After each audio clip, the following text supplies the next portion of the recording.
What if I told you the secret to achieving financial freedom is not so much about what you earn, even though it's important, but how much you keep from what you earn. So there are a lot of people who consider their income to be small, and they tell themselves that if my income can increase by 50%, I should be fine. But they even get up to 100% and they are still living paycheck to paycheck. They are not able to keep anything from what they earn. What is the problem? Is it because their income is not enough? It cannot be true, certainly. But understand that creating wealth, keeping it, and leaving it in a very sustainable way largely depends on how much you keep from what you earn. And so at the end of this video, you'll be learning that simple habit, that secret that can help you to achieve financial freedom and create wealth beyond your wildest dreams. And the habit is very simple. Pay yourself first. What is paying yourself first? It is simply not saving, even though it is saving. But you prioritize saving above every other expenditure of yours. So in a sense, you make saving as part of your expenses. So let's say in a month, you say you want to budget for what you'll be using your money for. Savings is the number one on the list. When you do that, you're paying yourself first. You're prioritizing savings over every other expenditure. So what you do is that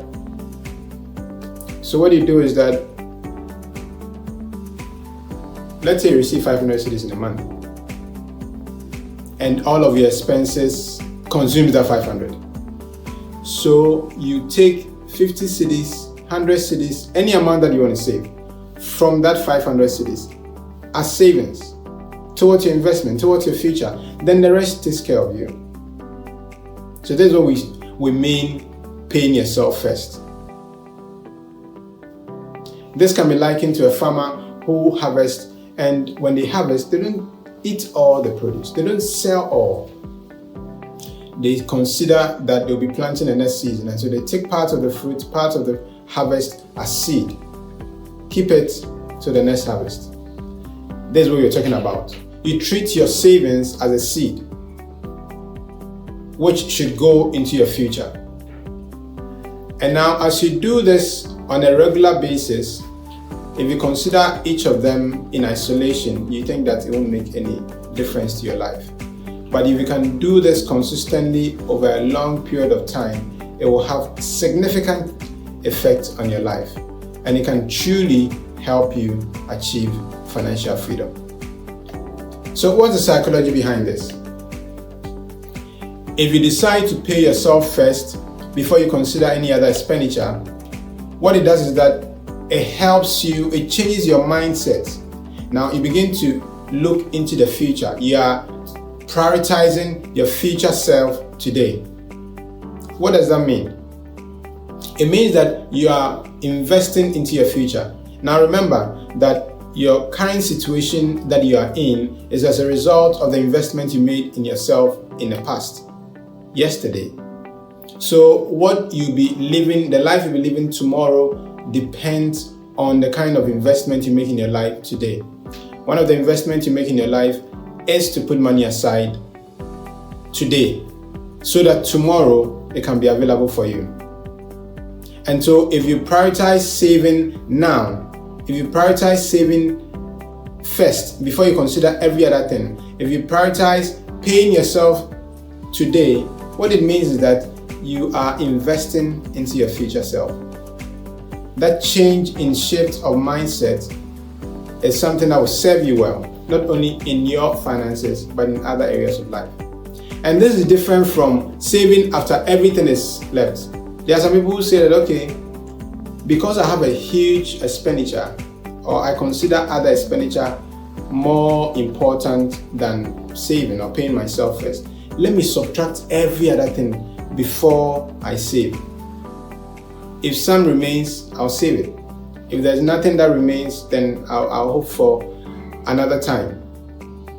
But the trick is that your money will not be sufficient for you at any point in time. You will always have something to do with the money. And so whilst you will say that I can save whatever is left, the likelihood of you saving is practically zero, even though some people are able to do it. But what if you tell yourself that, let me save before I consider every other expenditure? It means that you are guaranteed to save every time. And so consider your savings as a seed that you must take to plant into your future. Do that every time income comes to your hand, whether it's salary, whether it's profits, whether it's returns, whatever comes to your mind, the first thing you should consider doing is to save by paying yourself first, making it a priority, beginning with that first before any other thing comes. And so let it be a priority for you. Let it be something that you take very seriously. Now, somebody may ask, what if I don't have enough? What if my income is not enough for me? Now, it may be a genuine concern. How do you address that? One of the things you can do is to now really look at the things you spend money on. Maybe you may not be able to, on the top of your head, on the top of your mind, say that it is item A or item B. So what you do is that begin to record every expenses of yours. Whether you buy electricity, you buy airtime, you give money to somebody to support them, whatever it is they are doing within a period, let's say a month, record everything. Now, once you've recorded everything, then you can go over and see that which ones were truly expenditure or expenses that I could not do without. Which ones were discretionary in a sense that if I did without them, nothing would have affected my life. The quality of my life would have still remained the same. Now, if you identify some of these things, discretionary expenditure, which are things that you spend money on, which does not really, if you decide to stop, it will not affect the quality of your life, begin to look at those things and reduce it. Now, by reducing it, you create space to pay yourself first. You create space to save before you consider your other expenses. Try this and you will know that you can save some money. It doesn't matter whether you're earning 5,000, 2,000, 10,000, 50,000 or even 100,000 in a month. If you do not deliberately create this system for yourself, it will be difficult for you to save significantly over a long period of time. So try it. Now, what are the benefits what are the steps that you need to take? Let's look at some 5 steps that you can take to be able to practically implement this. The first thing is that you must consider the percentage to save. Maybe you're tight on a budget, and so for you can begin with 5%. Don't worry. The most important thing is for you to begin and to start and to be consistent at it. As your income increases, you can consider to increase that percentage. Averagely, you should be considering between 10 to 20%. Grant Cardone even puts that even 40%. If you can do that, take advantage of it. But do it in such a way that it doesn't put a lot of stress or destroys your quality of life in a given month. So determine the percentage that you want to save. Now, once you determine that percentage, the second thing is that you automate it. Out of sight is what out of mind. If you can automate it, then the very early stages, you can feel it, but afterwards, you won't feel it again. It becomes a part of you because the thing happens without you even going to do it on a monthly basis. So automate it if you can. Create a standing order on your account, create a standing order on your wallet, and let it move that percentage every month. Now, if you can do that, it will save you the trouble of having to do it on a monthly basis or on a regular basis. If you want to do it weekly and you automate weekly, it helps you. You don't now say that, okay, let me do it, because the process of doing it manually every time is a lot of chore and it can discourage you. So if you can, automate it. The other thing is also to create a simple budget. Now, a budget is list out the income that you're expecting and what those income will be going into, which is your expenses as against your income. It helps you to prioritize the things that are most important to you and your family. So create a budget. List out the things that you need to spend money on. Allocate amounts to each of them and scale them in order of priority. This can also help you to save some more, such that if there are things that you think you can postpone or do without, then you do it, which will create room to help you deal with things that are most important in your life. And if you still have some more room, then you add it to your savings. When you do that, after you are done that, then you go implement it. Now, when you start, there could be bumpiness on the road initially because you are starting a new habit and it's difficult to get it correct the first time you're starting a new habit. So what do you have to do? Start anyway. And as you start, review your progress. Review your progress on a monthly basis.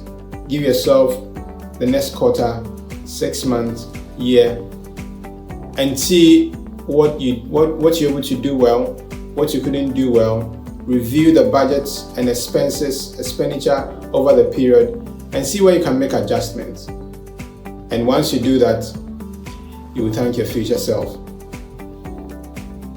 Now, let's look at some benefit that it will give you. So, for instance, let's say that you decide to say you're saving 50 cedis every month. Now, these 50 cedis that you're saving every month, let's give ourselves a 10-year horizon. Maybe 50 cedis a month will not do you anything. 50 cedis a month is not going to do you anything. If it's not going to do you anything, let's say you save for a 10-year period, 50 cedis. By your 10th year, you would have saved 6,000. That's 120 months. Imagine, let's say you're doing an average interest of 15%. You'd have earned a total of 13,932, almost 14,000 over a period of 10 years. But mind you, your interest component of this period is almost 8,000, 7,009. So, which means that simply by saving, you have accrued more interest than you saved over the period. What if you do 100 cedis a month? In a 10-year period, you would have saved 12,000. But with an average interest of 15%, you'd have earned almost 16,000 as interest. And so your total for the 10-year period will be about 27,800, almost 28,000. So if you do this in 200 and 500, if you do 200, your total savings for the period will be about 24,000. And your interest component will be what? 31,700, almost 32,000. And so you are earning 55,000 over this period. What if you do it 500 cedis a month? You'd have saved 60,000 for 10 years. The interesting thing is that your interest component will be 79,000, and so you'd have saved a total of 139,000, almost 140,000 for this period. And you'd have done this effortlessly, without sweat. What if you can even do more? With the average interest rate of 15%, calculate yourself and see what you can get in 10 years. And so it's a very good tool, it's a very good habit that you can develop to pay yourself first every time. It doesn't matter what happens to you. Once an income comes to your hand, you see a portion of it as seed and you save that seed. This seed that you save, you can also invest it. So begin to do this and you will thank your future self. So I encourage everyone to do this. We have this, and we all know that this is a susu box that you can save with it. You put coins in it You can use this if you're a father, if you're a mother. There's something that you can use in the home, even to teach your kids the concept of savings, the concept of paying themselves first.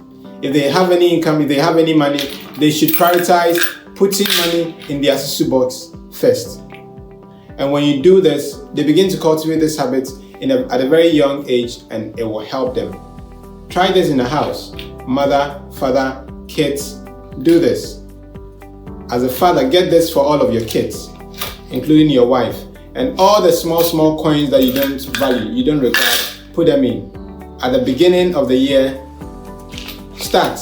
Once the year ends, open it. And you thank me that you did this. It's a challenge. Take it up and begin to implement it.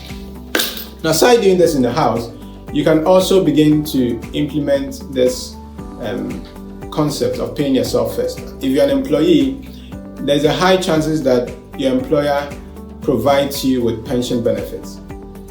Now, these benefits, the employer contributes some and you also contribute yourself.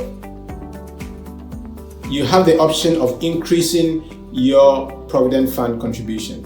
And so ask your employer, how can I increase my Provident Fund contribution? The benefit to you is that you get tax advantage and you also get to save automatically without you having to do it every month. At the place that I worked, they happen to have implemented this, and over a short period, let's say it was about 5 to 6 years, I had accumulated 50,000. But as I shared with you earlier, the savings component was small. It was the interest that added up and caused it to get to the 50,000. It was effortless on my part because my employer deducted it from my paycheck. And so consider this as an employee. Ask your employer if you can do voluntary contribution so that it will be deducted from your salary before the rest hits your account. You feel it the first month, but after that, you won't feel it again. It will become a part of you. So begin to do this and start. If you're working for yourself, take up this challenge. Once you get your income through, you pay your money through the bank, or you receive your money through the bank, you save through the bank, automate it. Every month, let a certain amount leave your operational account, your personal account, to a savings and investment account. And once you do this, every month it will go. Every month it will go. Once it accumulates, then you can invest it. The minimum you can do is to buy government T-bills. And we know that government T-bills, the average interest of 15% that I talked about over the period has been more than that. And so once you do that, you get to benefit from there. Share with me what your experience has been like if you've already started implementing the concept of paying yourself first. If you have not, I challenge you to begin now. And as you implement it, share with me your success, your struggles, and the challenges that you're facing. Together, let's keep our money. Let's multiply our money. Together, let's create wealth. And your future self will thank you for doing this. Thank you.